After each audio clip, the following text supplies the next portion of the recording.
¿Qué tal? ¿Cómo les va? Muy buenas noches. Bueno, estamos así. 59 horas de protesta de los suboficiales de Prefectura y Gendarmería, también hay oficiales, y en este momento hay una negociación. Y dos cosas, ¿no es cierto?, para decir. El orden institucional en la Argentina es, desde un punto de vista del objetivo de la ciudadanía, algo sagrado. Y sobre esto somos todos responsables y corresponsables de decir que nadie piensa y nadie debe pensar en que en la Argentina puede haber soluciones por fuera del sistema institucional. ¿Sí? Claramente dicho, ahora vamos a abocarnos al problema. Y para esto vamos a estar hoy con el doctor Alberto Fernández. Fue jefe de gabinete, conoce cómo es esta mecánica de este error en que se ha cometido y que se debe subsanar. La solución es subsanar el error. El gobierno debe entender que subsanar errores no es abdicar. Bien, este es un punto.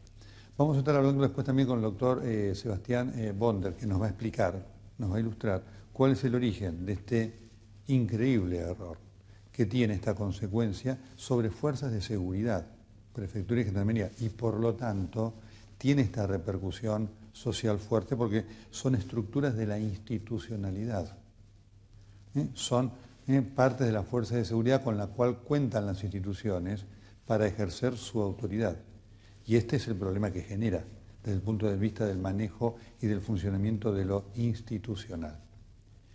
Después, hablando de lo institucional, vamos a estar hablando de algo muy serio que está pasando en el Consejo de la Magistratura, en donde el gobierno quiere imponer a la jueza que va a encargarse del caso Clarín, artículo 161.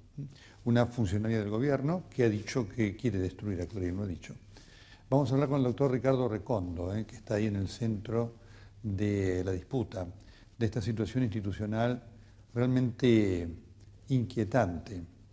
Tanto lo que pasa en el Consejo de la Magistratura como la que sucede y la que sucedió en la auditoría. El gobierno que habla de lo institucional desprecia lo institucional cuando lo institucional representa un poder para otros.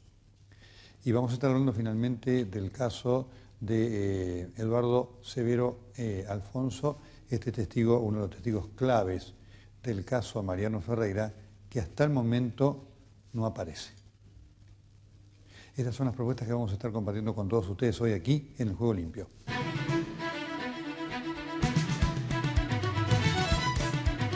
¿Necesita su compañía renovar las maquinarias? Llame a Adrián Mercado, 4343-9893. Conocimiento, confiabilidad y máximo equilibrio. Gourmet Porteño, una propuesta gastronómica diferente que lo llevará a través de los más típicos sabores de la cocina porteña y del mundo. Un sitio ideal para disfrutar de almuerzos y cenas especiales. Los esperamos en Alicia Moró de Justo 1942, Puerto Madero.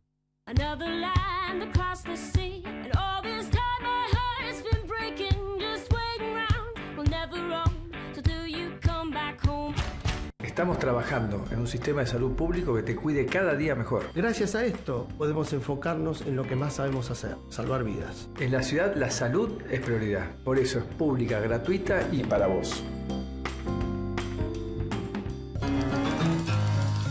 La fuerza del campo está en el trabajo de su gente y la fuerza del trabajador está en la UATRE.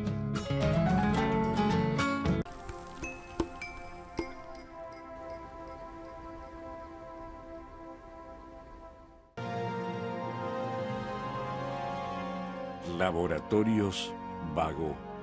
Ética al servicio de la salud. Mejor sueldo, cochera, así que en el trabajo nuevo arranco mañana.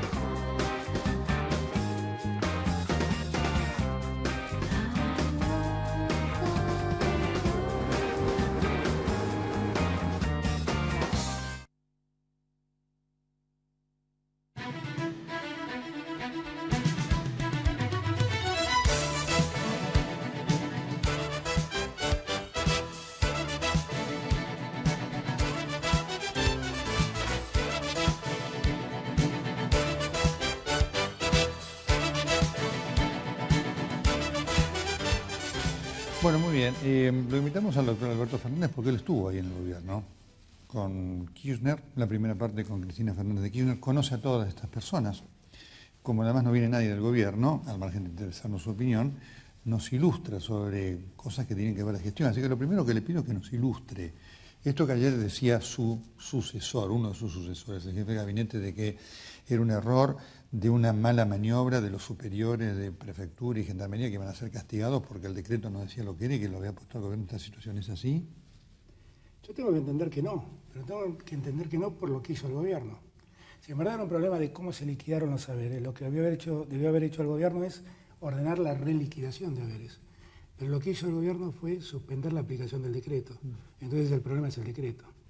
Lo que pasa es que el gobierno tiene esa mala costumbre de cada vez que enfrenta un conflicto, trata de ver a quién le echa la culpa y no de conocer las causas. Sí, usted que estuvo ahí adentro. Yo creo que no. Primero que me parece que el gobierno tiene un problema de gestión profundo.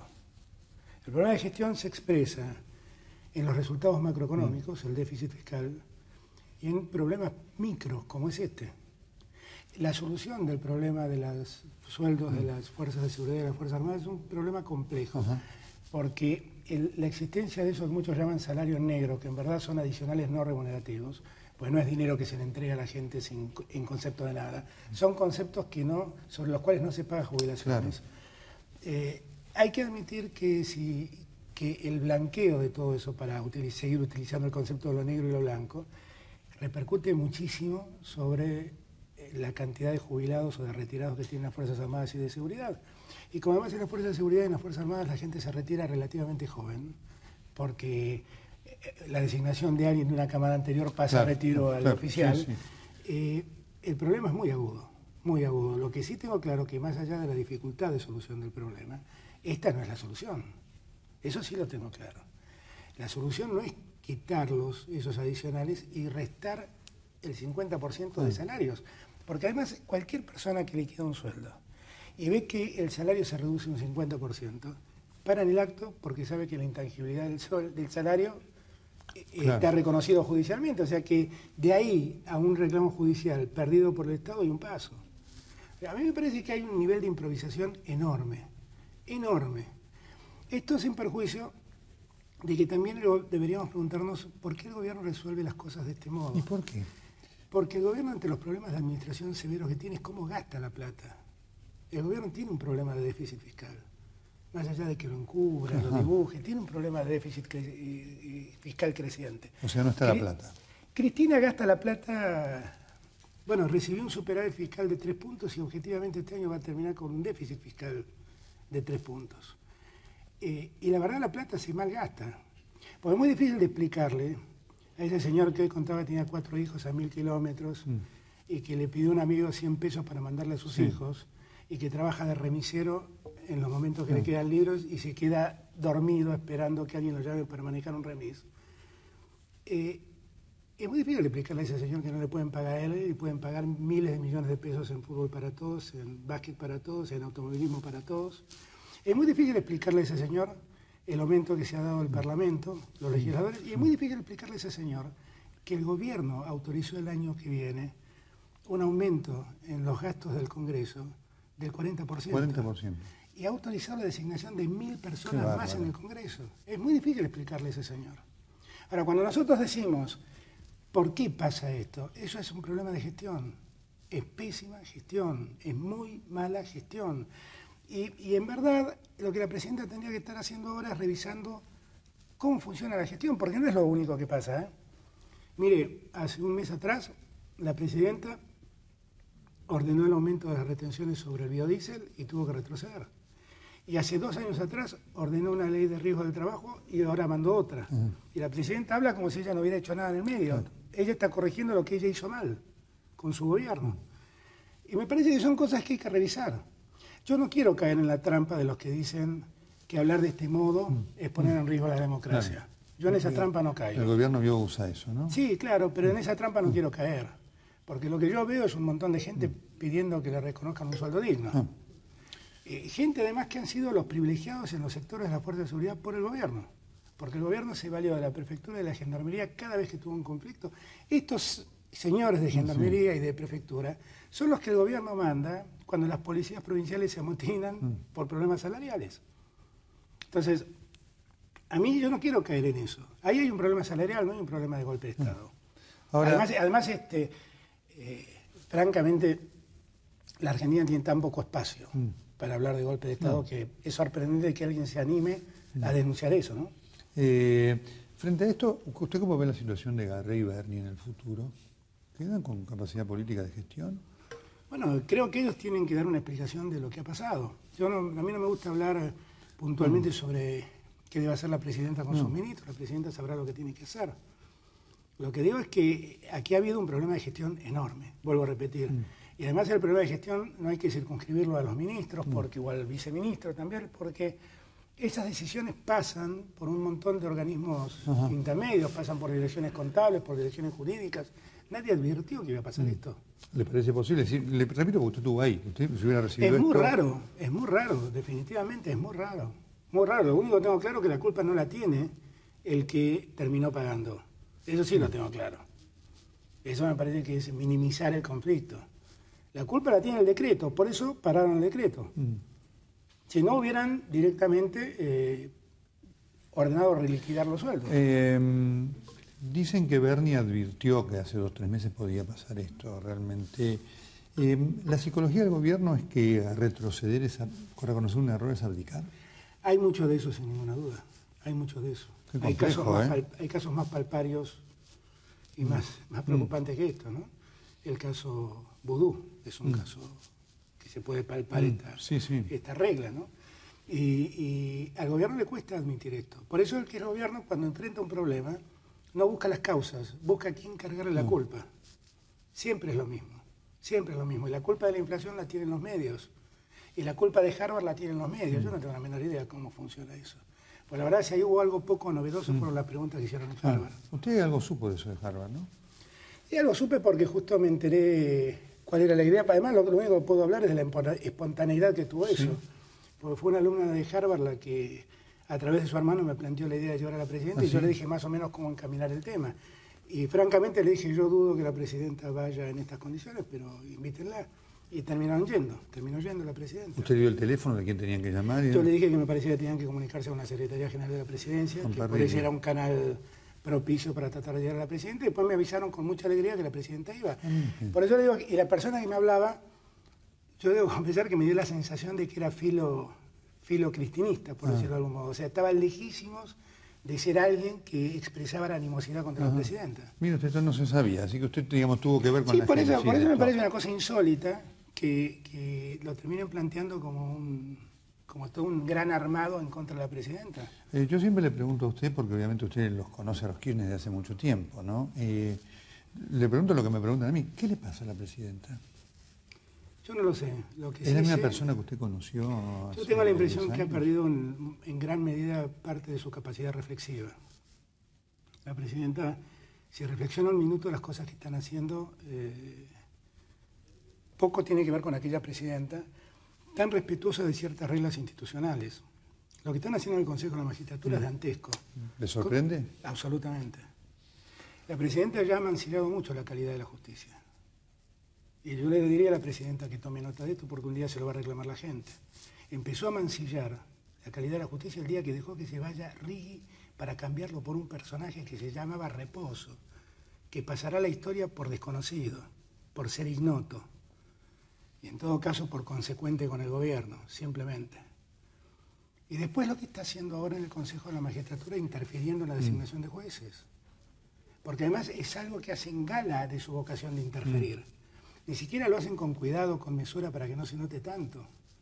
Y ese era uno de los logros que nosotros teníamos. Teníamos una Corte Inmaculada, y ahora seguimos teniendo una Corte Inmaculada, pero tenemos un procurador perdido. Yo no voy a hablar de la doctora Gil Carbó, porque no tengo nada que decir de ella, pero sí, y tiene antecedentes judiciales para estar donde está, pero sí debo decir que fue una ignominia echarlo a Righi, y fue mayor ignominia pretender ponerlo a Reposo. Y lo que ha pasado hoy con De Puy. Así es. Es una cosa insólita. Es insólita y estúpida, las dos cosas, créamelo. Insólita porque es una grave institucional gratuita. Y estúpido porque mañana va a volver después, porque lo único que necesita después es un oficio del radicalismo diciendo él es nuestro candidato. Por eso cierro con esto que es la pregunta que le hago ya casi siempre. Pero, ¿qué le pasa a la presidenta? Yo no sé, yo no estoy en condiciones de hacer análisis más que políticos. Lo que yo le diría a la presidenta es que sus decisiones políticas últimamente están signadas por el error.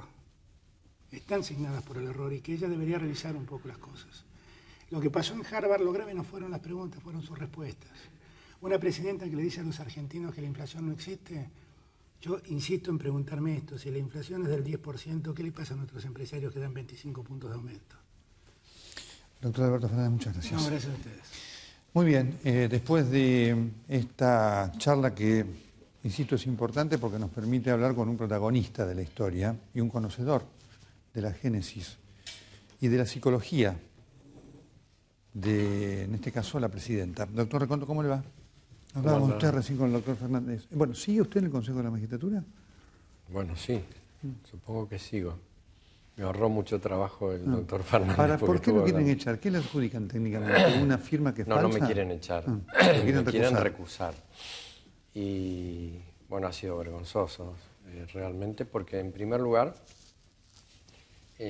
cualquier persona sabe que en un cuerpo colegiado no existe la recusación porque si no se alteran el sistema de mayorías y minorías. Claro. Y en segundo lugar porque trucharon un expediente que es el que presenta la participante para imputarme que yo intervine en una resolución de la Cámara en la que no intervine. Qué bárbaro. Así que, ¿qué le resolución que está totalmente correcta, pero que yo no la firmé. ¿Qué, le falsificaron la firma? No, me sacaron la firma de los que habían firmado y en la página siguiente había un sorteo que yo presencié porque me invitó el presidente, yo soy el vicepresidente de la Cámara. Sí. Como presencié el sorteo, firmé el acta y al sacar la firma de los camaristas que habían hecho la resolución, quedaba como que esa resolución estaba firmada por mí. Una cosa realmente muy... Fue el régimen de arrancatoria que alguna vez se utilizó vulgar, en sí. la década del 90. Sí, muy vulgar. Cuando puse el grito en el cielo, porque realmente me indignó, en una sesión del Consejo, y les mostré, estaban sorprendidos, incluso los consejeros del oficialismo. El consejero del Poder Ejecutivo de repente se debe haber preocupado por la insistencia mía de que estábamos ante un, casi diría un fraude, un hecho delictivo, ¿no? Apareció con la hoja que faltaba. Con lo cual también desvirtuaba la propia recusación, porque con eso demostraba de que yo no había firmado. Pero esto yo diría que es triste, sí. Pero no es lo más importante. Lo más importante es que todo, en todo se procede de esta manera. Y la idea es poner una jueza que falle en contra de Clarín en el artículo 161. Es decir, nosotros ahí nos dimos cuenta, porque fue un concurso que nadie le prestó mayor atención. La postulante estaba a 15 y la pasaron a sexto. 15ª. 15ª y la pasaron a sexta. Sí. Se evaluaron incluso mal los antecedentes porque se equiparó el cargo que ella tenía en el Poder Ejecutivo, que era de director nacional, al cargo de juez. No es posible equiparar eso. Tanto es así que yo le cuento, cuando yo concursé, porque yo renuncié a la justicia para ir de subsecretario de Justicia del doctor Alfonsín, cuando concurso para volver al mismo cargo al que me había ido, puse entre los antecedentes haber sido secretario de Estado y no me aumentaron ni un punto. Simplemente era lo mencionó como currículum. Una mención, pero no generaba mayor puntaje. Junto con este hecho bochornoso que marca la animadversión del gobierno con Clarín, digo, usted dice algo importante, ¿no? Porque la ciudadanía dice, y esos son jueces. ¿Qué ejemplo nos están dando a nosotros? Bueno, Nelson, realmente a los jueces nos preocupa mucho. Yo creo representar, porque he sido 4 años presidente de la Asociación de Magistrados y ahora a este cargo me han elegido también mis colegas de todo el país. Y a los jueces nos avergüenza que existan jueces, que no necesito nombrarlos, conoce la ciudadanía, que son vergonzosos. Pero son los menos. La inmensa mayoría de los jueces son jueces probos, honestos, trabajadores. Pero a veces tienen una incidencia en causas que tienen un impacto enorme sobre la vida de la también ciudadanía. Esos sorteos también que se hacen, ¿no es cierto? Pero lamentablemente son los jueces más mediáticos porque hacen cosas escandalosas. Y lamentablemente la gente piensa que los jueces somos así. No somos así. Realmente yo pido disculpas en nombre de los jueces a la ciudadanía porque este tipo de jueces exista y que en algunos casos es protegido por el oficialismo, porque esos jueces deberían haber sido expulsados, no merecen ser jueces. Y sin embargo se los protege. O sea, el Consejo de la Magistratura, que ha sido importado, digamos, de las instituciones europeas para mejorar la justicia, para generar jueces independientes, funciona para asustar a los jueces, coaccionar a los jueces y defender a los jueces corruptos. Entonces es otra institución más que no funciona. Ahora supongo que me persiguirán a mí, me tratarán de desprestigiar, pero bueno, ¿qué le va a hacer? Uno está, y digo siempre lo mismo, es como el surfista, ¿no? Estoy en la ola, tengo que barrenar, pero realmente es un ambiente en el que uno se siente asfixiado. Qué decepción, ¿no? Sí, pero yo tengo esperanzas que esto va a poder revertirse. Nosotros le hemos puesto un límite. La función de los jueces es ponerle límites al poder, por eso nunca vamos a ganar un concurso de popularidad. Pero junto con los representantes de los abogados y los legisladores de la Unión Cívica Radical, les ponemos un límite. Justamente ellos me recusan para, fíjese la perversidad de la maniobra, con una mayoría simple, con la que pretenden hacer funcionar una institución que no existe, porque ya le digo, no existe la recusación, pretenden dejar sin efecto las mayorías especiales. Claro. Las mayorías especiales, fíjese lo grave, son no solo para nombrar jueces, que entonces nombran jueces adictos o empleados del Poder Ejecutivo, sino para echar a los jueces que dictan sentencias que no les gustan al gobierno. Así que esto es muy grave, nosotros lo hemos denunciado, como siempre sucede en estos sistemas y en estas situaciones tan críticas, somos pocos los que luchamos, pero yo he palpado y hoy cuando llegué al Consejo realmente me han emocionado más de casi 400 personas que querían mostrar su apoyo, porque realmente a veces uno se siente solo en la lucha. La pregunta es si hay jueces con miedo con esto, porque si tenemos jueces con miedo estamos liquidados como sociedad desde un punto de vista del respeto de los derechos del ciudadano. Mire, esa es la intención, es generar miedo. Lo ven no solo en materia de los jueces, usted ve los empresarios que no se animan ni a chistar. Claro. Yo creo que el juez es una persona normal, como cualquiera, pero tiene que decidir cuestiones que no son normales. O sea, procesar a un funcionario público en actividad con todo el poder no es algo normal. Y bueno, entonces ahí el juez tiene que tener la protección que le dan las normas de la Constitución y los tratados internacionales para abajo, pero esas normas tienen que funcionar. Y si las normas no se aplican, si las normas no se funcionan, si el gobierno no respeta los fallos de la Corte Suprema y de los jueces inferiores, entonces se genera un sistema de caos y de ilegalidad que lamentablemente en algunos casos genera temor. Doctor Recondo, muchas gracias. Gracias. Y por supuesto, siempre es importante tener ejemplos de aquellos que luchan por lo que debe ser el respeto de la norma y la decencia, ¿no? Ahora tenemos un problema en la Argentina, con esto, Sí. Y hay muchos jueces que lamentablemente deshonran la profesión, ¿no? Sí. Y dañan a la justicia. Pero son los menos. Ojalá sí sea. Doctor Recondo, muchas gracias. Gracias. Ya seguimos.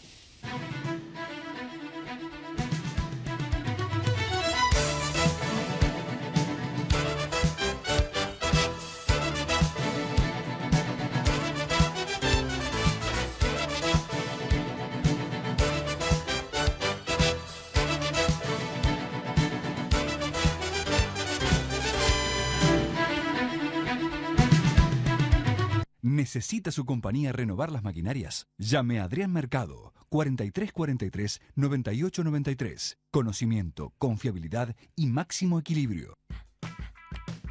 Sí, esa es mi edad, pero no tengo arrugas que lo demuestren. Sí, esa es mi edad, pero no tengo arrugas que lo demuestren. Nivea Q10 Plus, con coenzima Q10 propia de tu piel, ahora potenciada con creatina. Reduce las arrugas notablemente, con resultados visibles en 4 semanas. Nivea Q10 Plus, fórmula mejorada. Proba el nuevo Serum Gel concentrado Nivea Q10 con ácido hialurónico.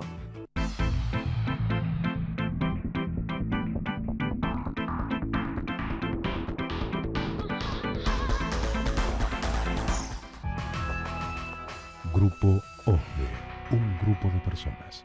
Agricultura sustentable para un mundo en crecimiento. CASAFE, empresas de tecnología para la protección de los cultivos.